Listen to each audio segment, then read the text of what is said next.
bem. Bom, agora, como de praxe, eu passo a palavra para o nosso júri, onde eles vão fazer as críticas, falar um pouquinho sobre os passos, não é mesmo? Bom, eu passo a palavra então para você, Frotinha, meu amigo querido.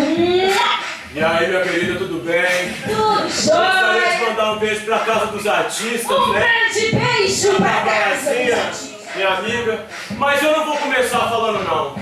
Depois o pessoal do Facebook, Mídia Ninja, fica falando que é machismo. Então pode falar, Suzaninha, por favor. Por favor, Suzana, minha amiga. Vamos Você lá. sabe, né? Primeiramente, muito boa noite, esse público lindo, maravilhoso, que me ama, amo todos vocês, meus fãs. Mas, logo no início, o passo inicial de vocês, eu adorei essa rasteira, na verdade não é rasteira, né? Na verdade é golpe o nome, né? É golpe mesmo, que eu entendo de tango, sabe? Esse passo chama golpe. Isso, meu amor. E eu adoro, porque ele é lindo, maravilhoso. Eu gosto. E eu queria falar assim, que se fosse qualquer coisa brasileira, ia ter o quê? Uma gostosa de penacho na cabeça sambando. Ia ter o quê? O povo fazendo boi. Ia fazendo, achando que era folclore, mas não. Eles trouxeram o quê? Uma coisa da Argentina. Um requinte. Um requinte. E o Brasil e a educação precisa disso. Desse requinte. Coisa, fala pra gente. Porque esse Fala cara pra é- gente. A gente precisa ouvir ele falar, gente. Por favor. Primeiramente, boa noite a todos, boa noite Frota, boa noite Suzaninha. Boa noite. Eu gostaria de dizer aqui que, na verdade, Frota, a gente fez uma busca, a gente fez uma pesquisa muito intensa e fomos até a década de 60, aqui mesmo no Brasil, onde tivemos grandes coreógrafos que se estenderam até 70 e 80, inclusive gostaria de lembrar um aqui, grande Ustra. Herói. Muito obrigado, Ustra, aqui, porque se não fosse por eles... Se não fosse por eles, nós com certeza não teríamos espaço para dançar hoje aqui em frente desse povo maravilhoso. Bota, fé. Muito obrigada. Olha só, eu queria falar uma coisa. Fala, meu amor. Claro. Vamos terminar então a crítica do júri, ok? Tá ótimo. Passo a palavra para você, Outra Suzaninha. coisa que eu achei sensacional, achei pontual, é não conter mulheres na dança. É verdade. Deixa Eu claro reparei. que a gente não precisa de mulheres na política, Não. por exemplo. Não É precisa. bom colocar elas fazendo uma novela. É. Não igualada a mim, claro que eu sou a primeira atriz do Brasil. Eu gostei muito. Eu gostei muito. Eu gostei muito, queridíssima. Eu também reparei nisso, viu? Assim, não precisa de mulher. Realmente, assim, foi perfeito. Adorei. Adorei. Mas pode falar, Alexandre, pode. Desculpa, eu tô aqui interrompendo, porque assim, eu sou Eu uma queria- grande fã do tango. Eu queria dar uma dica assim pros artistas. Que a gente viu essa coreografia pra você começar a ensaiar do quê? Em 2014? Em 2015 começou os ensaios abertos. Em 2016, já caíram 3, mas a coreografia ainda tá perfeita. Por favor, continua assim, viu, gente? É um pedido o quê? De um brasileiro. Continua assim. Parabéns, viu? Estão de parabéns! E eu vou agora pra votação! Eu vou pra votação. Eu vou dar então a palavra pra Suzaninha Vieira. Eles estão ali conversando, estão indecisos, eles não sabem o que eles votam. Mas olha, eu vou ter que ser agora, porque o tempo é agora. Suzana, sim ou não? A palavra é tua! Pelo povo brasileiro que confia no meu trabalho há 40 anos, me fez ser a primeira atriz do Brasil, eu voto sim, meu amor! E uma salva de palmas para o professor!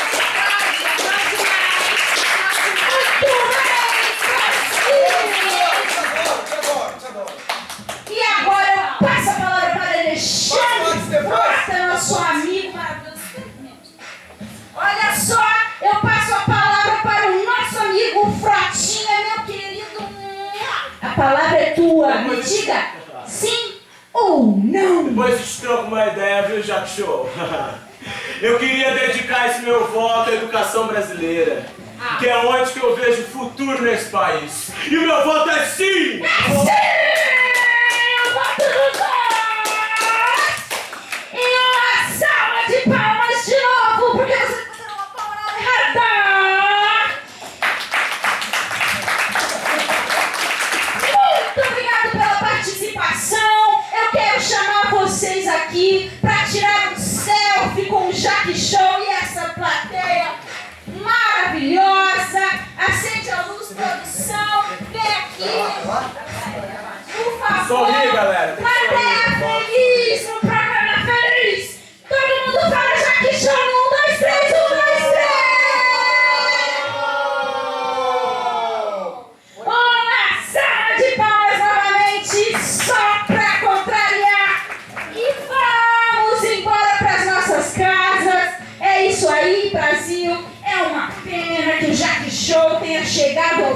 fim. Mas não fique triste. Em breve nós voltaremos com um novo programa. Tchau!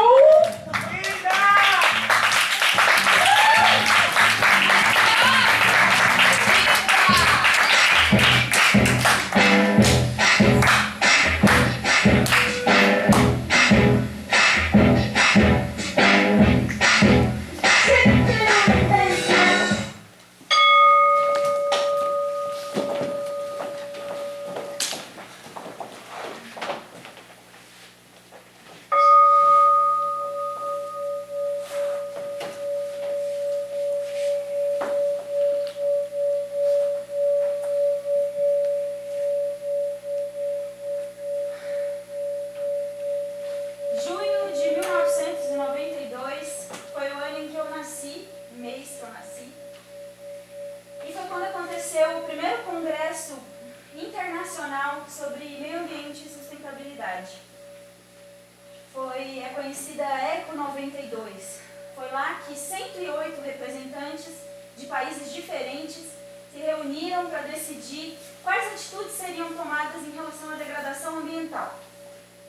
23 anos depois, conversando com um amigo, eu e ele nos demos conta que em 100 anos pós-revolução industrial, o homem destruiu o que nunca foi destruído em 2000 anos de vida na Terra. Eu paro por aqui. 12/12/2012. Alguém lembra dessa data?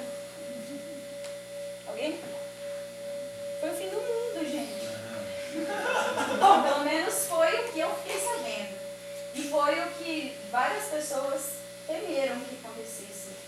Eu escolhi falar sobre essa data porque foi justamente nessa época que eu me dei conta de que eu já não acreditava mais no que a mídia falava. E eu já tinha entendido também que a mídia possuía um poder master sobre muita gente. E eu imagino que vocês, a maioria daqui pelo menos, já saiba disso, mas é sempre bom alertar que a mídia mente. Ela engana, ela manipula.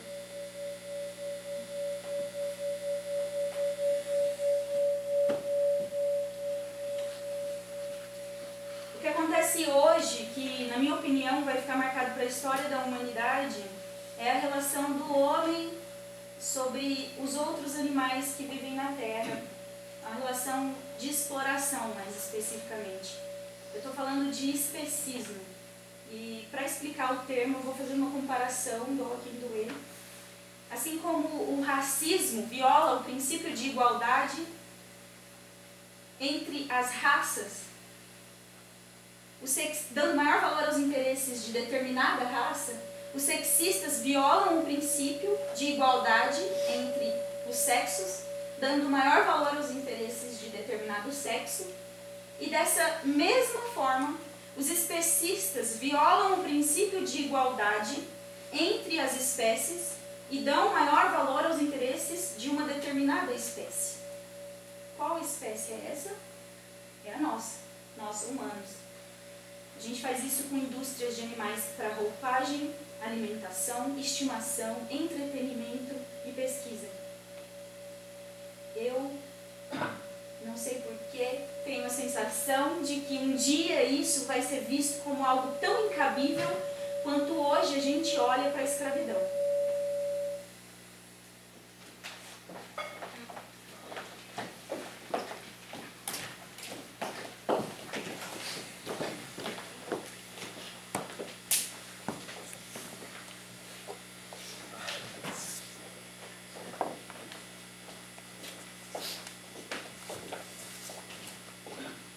Boa noite. Este é Otávio. Otávio é médico, advogado, legista, professor, mecânico, encerador, pedreiro, enfim. Otávio é homem. Esta é Maria. Não importa muito que Maria seja. O que importa é que Maria é mulher. Importa também que Maria precisa pegar 2 ônibus para ir até o seu serviço. E todos os dias Otávio encontra com Maria por trabalhar em frente a um dos pontos de ônibus. E todos os dias que Otávio vê Maria, se sente na obrigação de elogiar tamanha beleza feminina. Valendo. Maria acorda todos os dias, anda 2 casas até o ponto de ônibus. Otávio, já em seu trabalho, vai até a janela e mexe com Maria. Maria, chocada e sem saber o que fazer, fica uma rodada sem jogar. Otávio acaba de ganhar 500 pontos e assedia Maria mais uma vez. Ô, delícia. Fim da primeira rodada. Boa noite. Esse é Otávio. Otávio é mecânico, encenador, médico, faxineiro, enfim. Otávio é homem, esta é Maria. Não importa muito que Maria é. O que importa é que Maria é mulher e que todos os dias que Otávio vê Maria, se sente na obrigação de elogiar tamanha beleza feminina.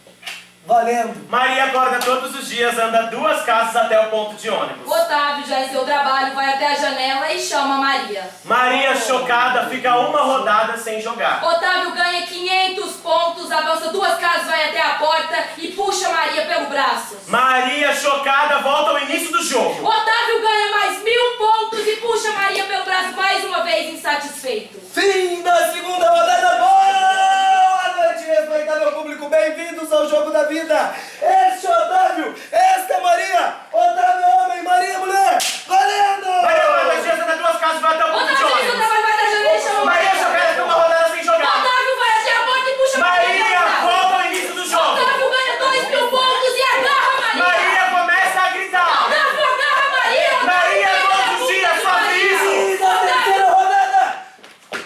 Boa noite, respeitável público. Este é Otávio, esta é Maria. Otávio é homem, Maria é mulher. Maria, todos os dias, anda 2 casas até o ponto de ônibus. Maria, chocada, fica uma rodada sem jogar. Maria, volta ao início do jogo. Maria grita. Maria não tem chance de pegar a microfone. Maria é mulher que tem que sofrer isso diariamente. Maria, deixa que não pega. Parou! Parou! Vai conseguir Parou! Maria. Abaixa, abaixa, abaixa. Abaixa, abaixa.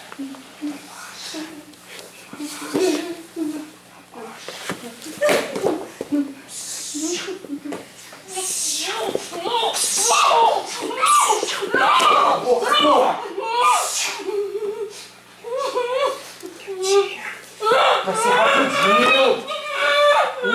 Que bundão. Que bundão esse. Fica quieto, porra. Tá querendo foder? Quem vai foder você? Que sou eu. Peraí, porra.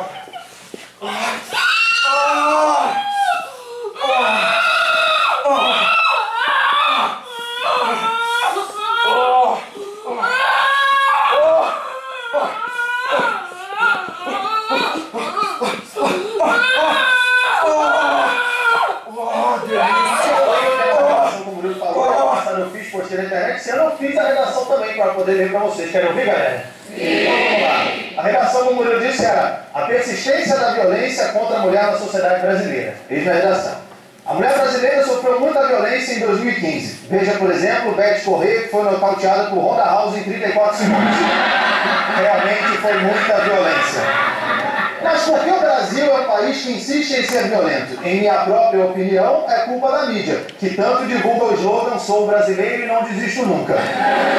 Porém, é preciso ver quem disse que a violência persiste.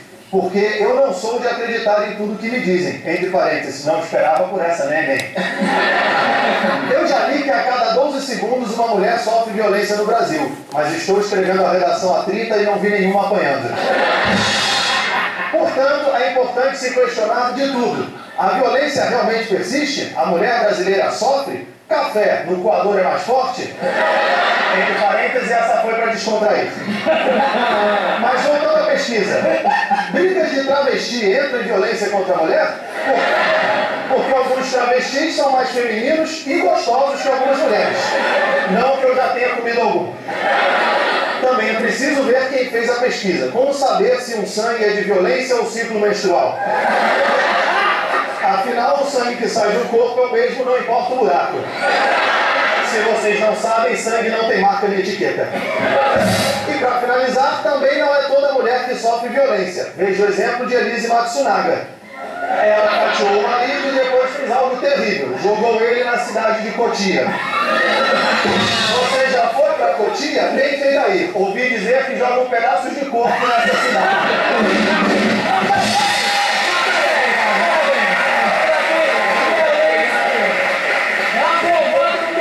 Pessoal, clube de literatura, vamos sair na redação, né?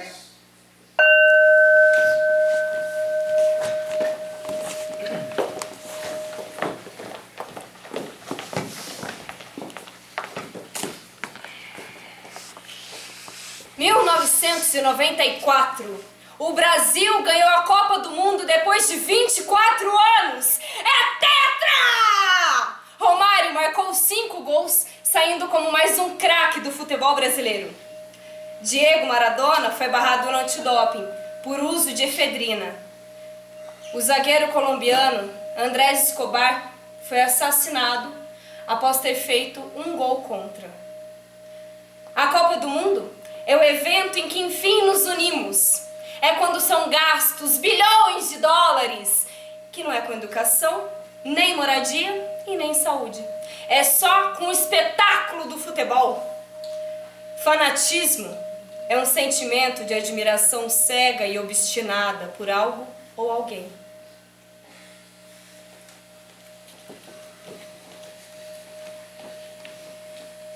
Em 2004. Presenciei uma discussão besta dos meus pais, já separados, em que meu pai deu um tapa na cara da minha mãe. Isso foi um momento histórico na minha vida, na minha e na de muitas famílias brasileiras. Mais de 7 milhões de mulheres já sofreram da violência doméstica. No Brasil, a cada 2 minutos, 5 mulheres são agredidas. De acordo com a Lei número 11.340, a Lei Maria da Penha, todo agressor doméstico deverá ser punido rigorosamente.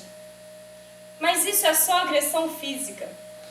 E a psicológica, que afeta todas nós, todos os dias. Desde que nascemos, somos oprimidas pela sociedade. Senta direito! E essa saia curta aí? Aí. Ela ali é pra casar, hein? Gostosa! Isso aí é coisa de homem, você não tem que fazer não. Mulher não tem que meter o bico em coisa que homem que faz, entendeu? Vagabunda! Merecia apanhar mesmo! Traiu o marido, tem que apanhar! Cadê meu celular? Eu vou ligar para 180, vou entregar teu nome e explicar meu endereço. Aqui você não entra mais. Eu digo que não te conheço e jogo água fervendo se você se aventurar. Você vai se arrepender de levantar a mão pra mim.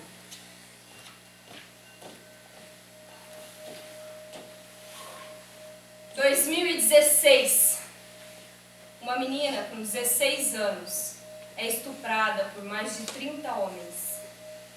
Diante desse fato, temos 4 possíveis justificativas.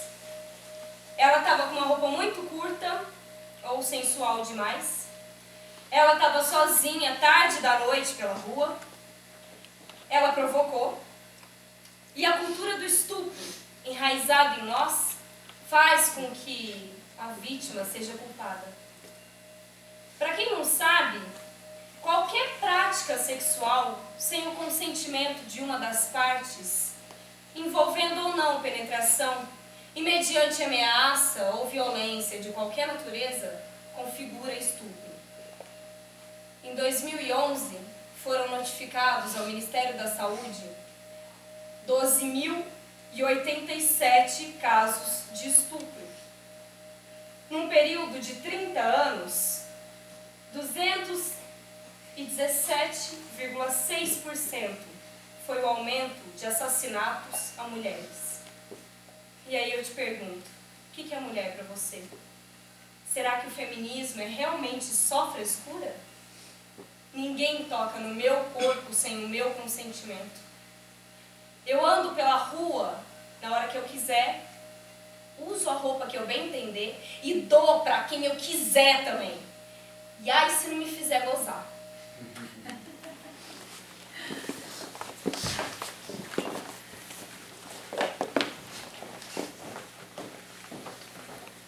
Boa noite, senhoras e senhores. Estamos aqui hoje nesse momento tão importante para o Brasil, em que finalmente a Comissão Nacional da Verdade vai ler o relatório que reuniu as graves violações de direitos humanos ocorridas durante a ditadura militar.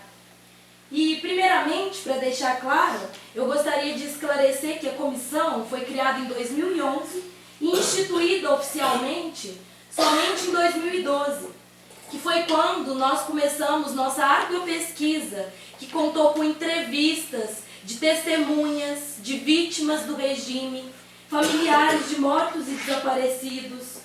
Fomos também até os locais onde as torturas aconteciam, promovemos comitês e, finalmente, o relatório está pronto e chegou o momento de lê-lo.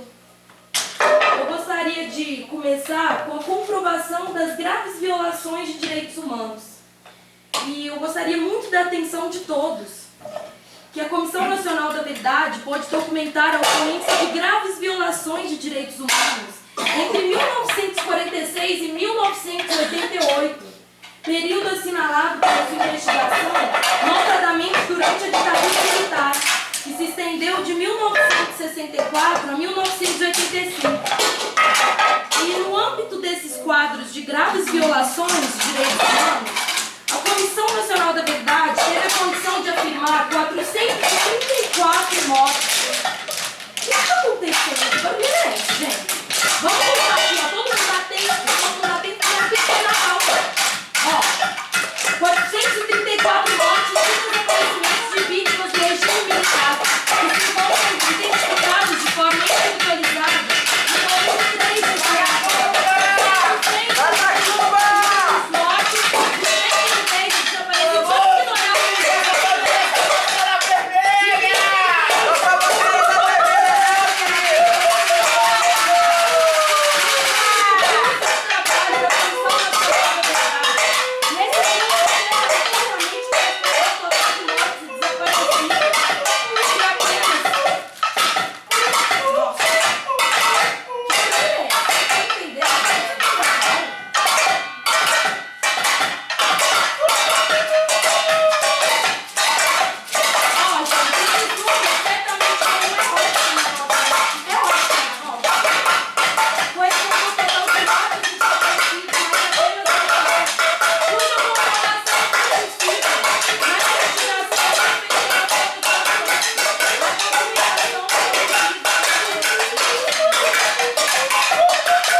E voltamos, portanto, um pouco ao passado.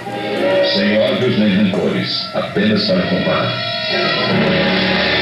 Foi há muito pouco tempo. Você se lembra? Você, chefe de família. Vocês que viveram aquele tempo. Vocês se lembram? Eu cresci no governo militar. Eu nunca vi cara que trabalha, pai de família, ter problema no regime militar. Eu sou dos anos 70 que teve intervenção militar. Foram os melhores anos da minha vida, do meu marido, da minha família. Facções extremistas ameaçavam entrar em choque e não faziam segredo da posse de arsenais e depósitos clandestinos de munição. O pessoal da MST que é treinado pelas fortes, é muito fácil o PT dar uma ordem e esse pessoal iniciar uma guerra civil. Como diz o Lula, que ele está com o exército de Stalin aí pronto para atacar se for preciso. Todos esses montes de pessoas que ficaram fora do país, esses milicianos fora do país. E por trás deles, o comando vermelho dos comunistas. Nós sabemos o que os comunistas querem para o nosso país. São todos ditadores de esquerda e querem implantar um regime comunista no Brasil. Aqui não é Venezuela, não é Cuba. Não seremos uma Venezuela, nem uma Cuba. Não somos um povo omisso e covarde. Coragem para vencermos essa ditadura bolivariana que a Dilma e o PT tentam implantar no Brasil. Aécio 45. Ei, comuna, vai tomar no cu! Ei, comuna, vai tomar no cu!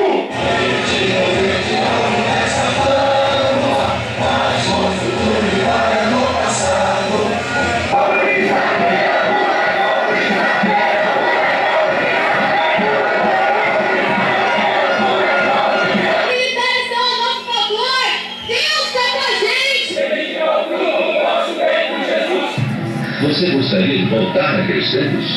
De experimentar as mesmas angústias? De sentir as mesmas incertezas e inseguranças? De voltar ao Brasil de ontem? De ler as mesmas manchetes e ver os mesmos espetáculos? A resposta fica com a consciência de cada um. Nós queremos os militares. Nós, militares. Precisar uma intervenção militar, a gente não para. É proibido falar isso? É proibido? Pronto. Camilo Metralha foi o apelido que os comunistas me deram. Eu fiquei infiltrado na organização terrorista PPF. Conheci pessoalmente alguns desses delinquentes que estão aí. Não metralhei porque não tive essa oportunidade. Se eu tivesse, faria com o maior prazer.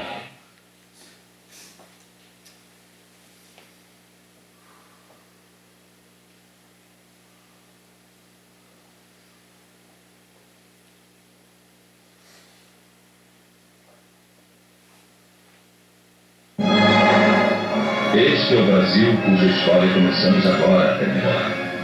E que começamos a recordar na imagem de jovens que ainda eram crianças quando tudo aconteceu. E assim, a eles, aos jovens, dedicamos principalmente este programa. Em 64 não teve ditadura, é tudo uma invenção dos esquerdos comunistas. Deus, pátria, família! Eu creio que um partido que não respeita a democracia, não respeita a república, não tem lugar na democracia, não tem lugar na república. Para o bem do Brasil, a direita se uniu. E hoje eu me considero uma pessoa de direita e não tenho vergonha nenhuma de falar. 1, 2, 3, 4, 5 mil! Queremos militares protegendo o Brasil! Esses jovens tiveram um gesto que o Brasil todo aplaudiu. Um gesto patriótico. E ao tirar a presidente Dilma e o PT do governo, esse Brasil recupera as suas condições econômicas e sociais num curto espaço de um ano. Podem ter certeza.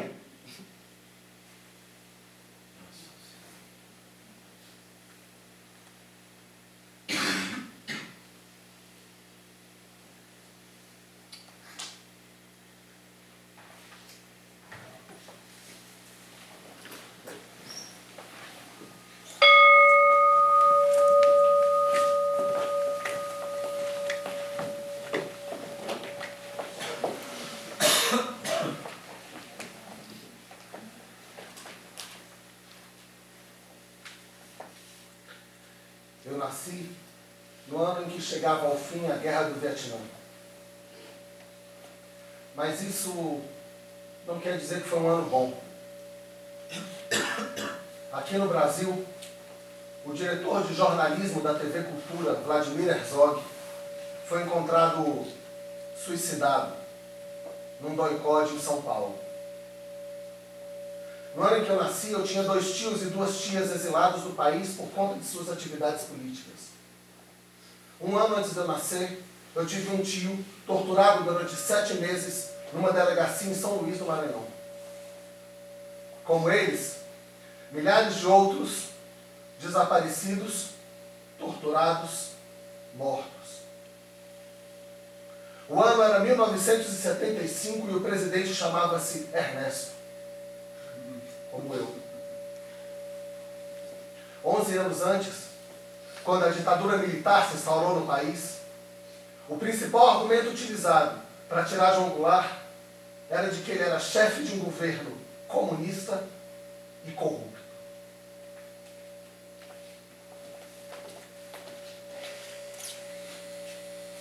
Em 1992 talvez tenha sido o ano mais importante da minha vida.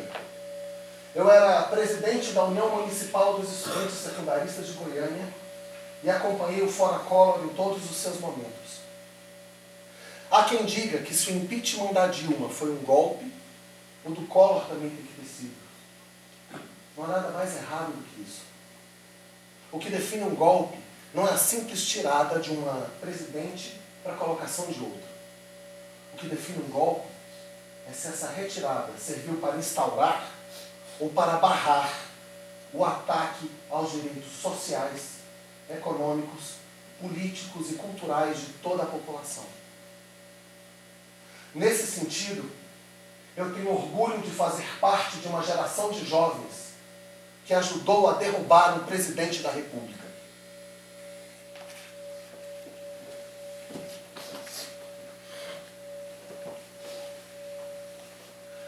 Eu jamais imaginei que meu terceiro momento histórico seria um novo golpe que está em andamento agora no Brasil. O que eu posso dizer desse golpe é que eu me sinto triste. Eu me sinto triste porque eu sei que a Dilma foi afastada sem ter sequer uma culpa em nada, sem ter sequer uma acusação contra ela. Eu me sinto triste porque eu percebo que foi a pior corja política da nossa história que assumiu o poder. Eu me sinto triste porque eu sei que uma parcela da população instaurou o ódio como o nosso cotidiano daqui para frente. Me sinto triste porque a maior parte da população não está participando disso e está assistindo tudo pela Rede Globo. Quando os deputados votaram sim pelo impeachment, eles não estavam dando tchau para Dilma. Eles estavam dando adeus à democracia. Agora, quando tudo isso tiver terminado, quem sabe daqui a 21 anos, eu quero ver quem vai poder bater no peito e dizer: eu estive do lado certo. Eu quero saber se a atual geração de jovens vai sentir orgulho ou vergonha por ter ajudado a manter ou a retirar uma presidenta da República.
Anos 70.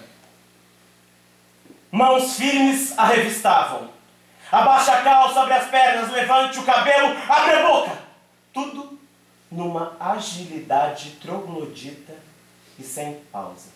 Pronto, pode sair. A saída é por ali. Por ali, dava a entrada para um pátio todo de cimento quebrado, que ia para o portão de grade.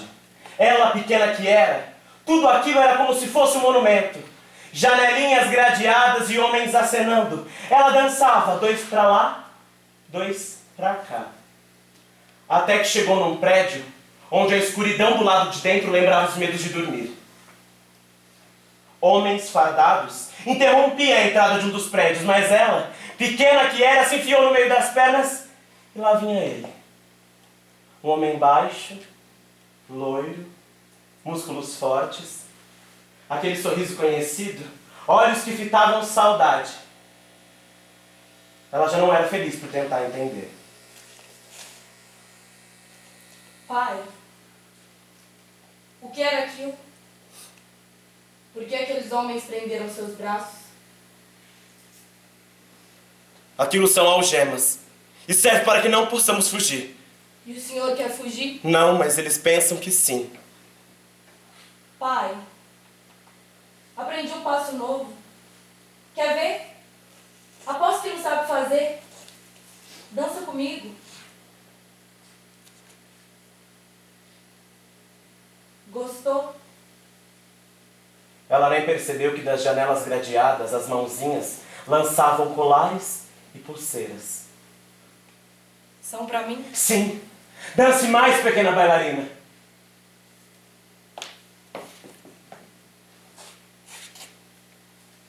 E em meio de passos, estrelinhas, giros, rodopias, ela parou e me perguntou quem eram aqueles homens. Eu disse ser presos comuns. Rapidamente ela afirmou que eu era o preso mais importante de todos.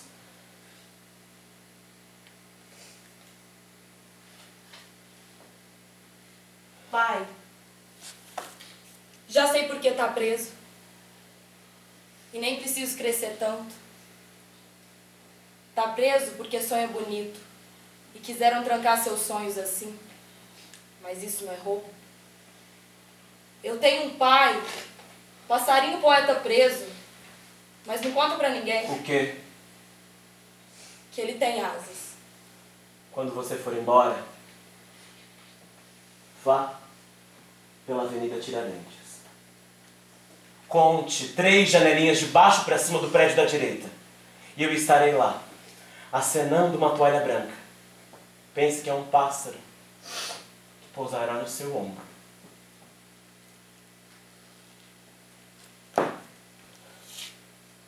A Avenida Tiradentes ainda continua no mesmo lugar. A menina segue dançando. E o pássaro, para sempre, continuará a voar.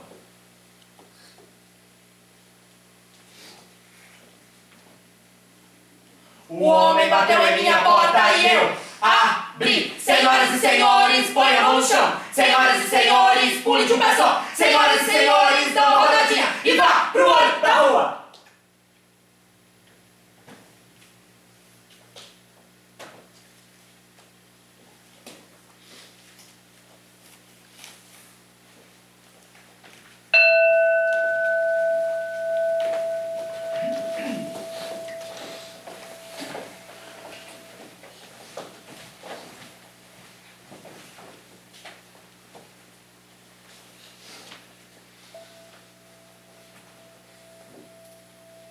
Eu nasci em um ano aparentemente ruim.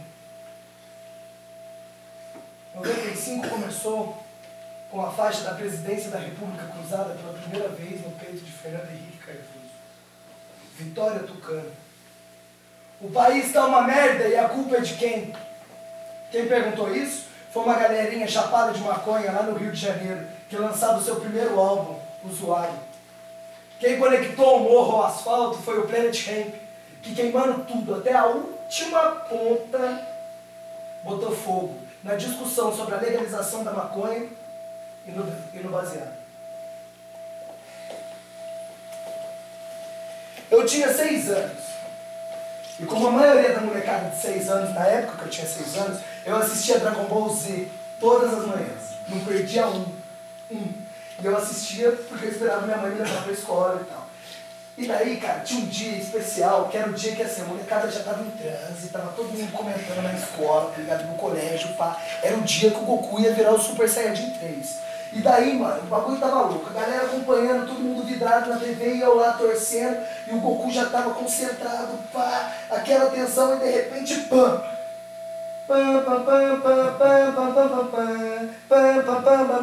Aquela musiquinha da Globo que eu odeio até hoje, que me dá aquela frio até hoje. E do nada eu vi um prédio.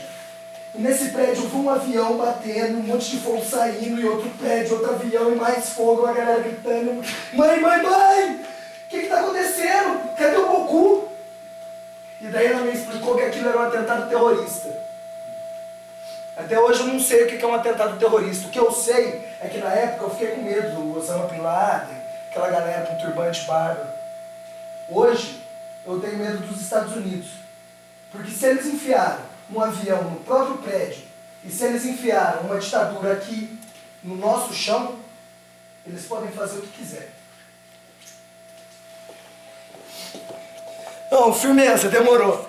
Pode parecer uma piada falar que o Planet Hemp é um marco histórico. Ou então, que a legalização das drogas é um assunto sério. Mas vamos trocar uma ideia na moral. Desde que o usuário foi lançado, 20 anos atrás, a população carcerária brasileira quadruplicou. São 607 mil presos, e adivinha, 1/5 deles está relacionado ao tráfico de drogas. Então, parceiro, não é um papinho de maconheiro, não é porque eu quero fumar o meu baseadinho de boa. A gente está em guerra. A gente está numa guerra que mata na periferia, mata na favela, não mata no centro. A gente está numa guerra que a televisão chama de guerra às drogas. Mas enquanto tiver comercial de cerveja, e enquanto tiver político safado se beneficiando do tráfico, o inimigo é outro. O inimigo é o povo pobre. O inimigo é o povo preto. Assim como a redução da maioridade penal, a criminalização das drogas é um plano de controle social. É argumento para matar, é argumento para prender, e sem contar, parceiro, que tá dinheiro pra caralho pra PM todo ano. Então, se já tá mais do que provado que proibir não adianta porra nenhuma, por que não legaliza? O racismo justifica a proibição desde a sua origem na época do Brasil Império, quando o pito de pango foi proibido junto com o candomblé e a capoeira. E aí? 200 anos depois, a hipocrisia ainda reina. Quantos vão morrer com uma porra de uma paranga no bolso pela canetada de um bosta com 450 quilos de pó no helicóptero? Adilton de Jesus, preso em Porto Seguro em 2016 por portar uma planta em sua casa.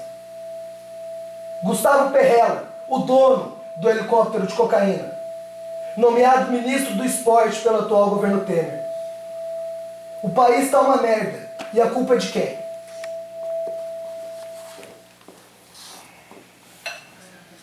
Nossa, dessa vez foi bom. Você gostou muito bem, mano. Eu pensando nisso. Sabe o que ele estava falando? Não, é porque eu tive um sonho a ver com isso. Tá brincando. Eu estou dizendo, viu? Dá luz aqui em mim que eu tô em cena também, pô. Eu tive um sonho que tem a ver com isso. Fala. Eu sonhei que a gente vivia num país livre das influências externas. Isso é sonho mesmo. Põe desse pra mim, parceiro.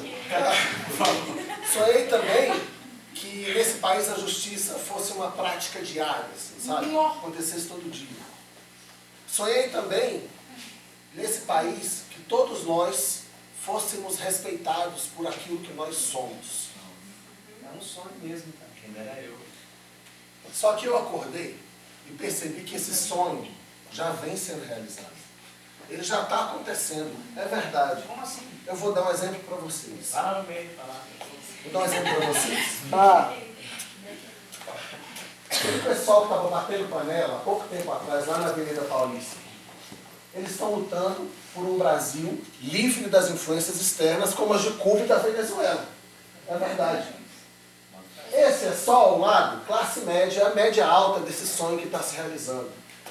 O outro lado desse sonho que vem se realizando é quando os pobres, nas periferias das nossas cidades, prendem suspeitos de crime nos postes e os açoitam até a morte. O que é isso? É a justiça no nosso dia a dia. Aqui se fala, aqui se paga. Exatamente. Não é à toa que a redução da maioridade passou tão fácil. O nosso povo quer esse tipo de justiça. Agora, finalmente, esse sonho vai se realizar quando a gente percebe que as feministas vão desaparecer. Bando de maluca! Que o casamento gay não vai passar. Graças a Deus. E que finalmente os professores comunistas vão ser expulsos das nossas escolas e das nossas universidades.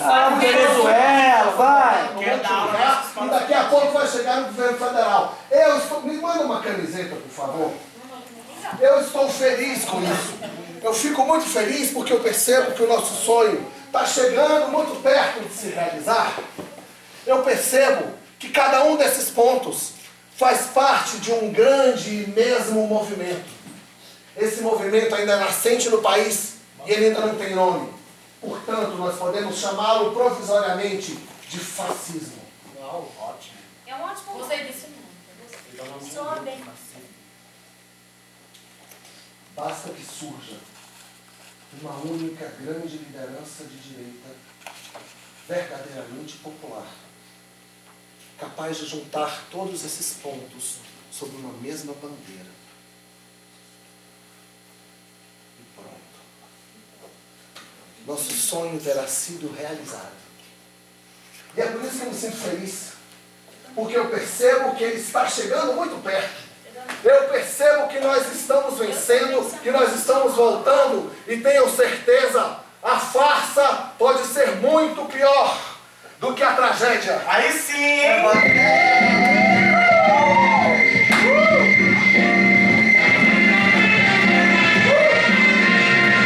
Hoje é um novo dia de um novo tempo que começou. Esses novos dias, as alegrias serão de todos. É só querer, todos os nossos sonhos serão verdade. O futuro já começou. Hoje a festa é sua, hoje a festa é nossa. É de quem quiser, quem vier. A festa é sua, hoje a festa é nossa. É só quem quiser.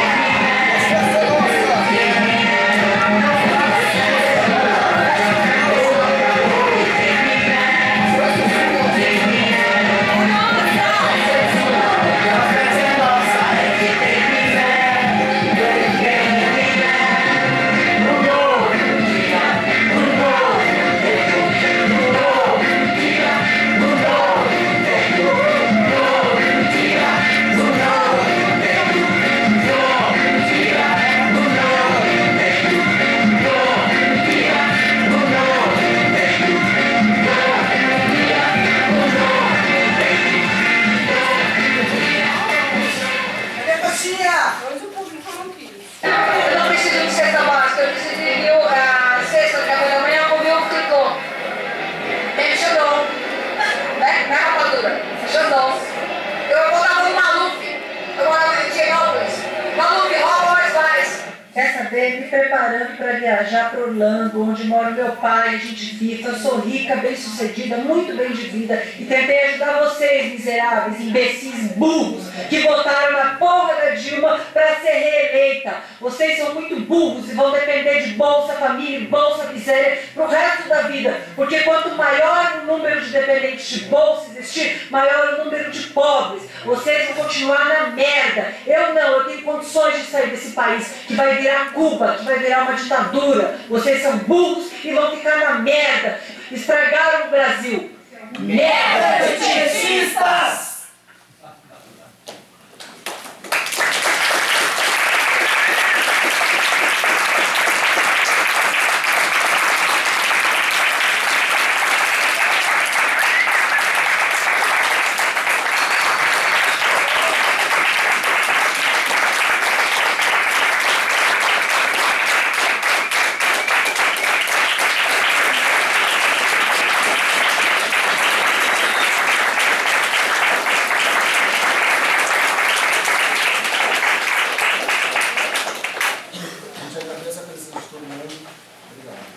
Valeu, galera. Quem quiser acompanhar o nosso trabalho, a gente tem uma página no Facebook, onde a gente divulga, onde que a gente vai e tudo mais. É só colocar o nome do espetáculo, primeiro como tragédia, depois como faça, tá ok? Valeu. Valeu.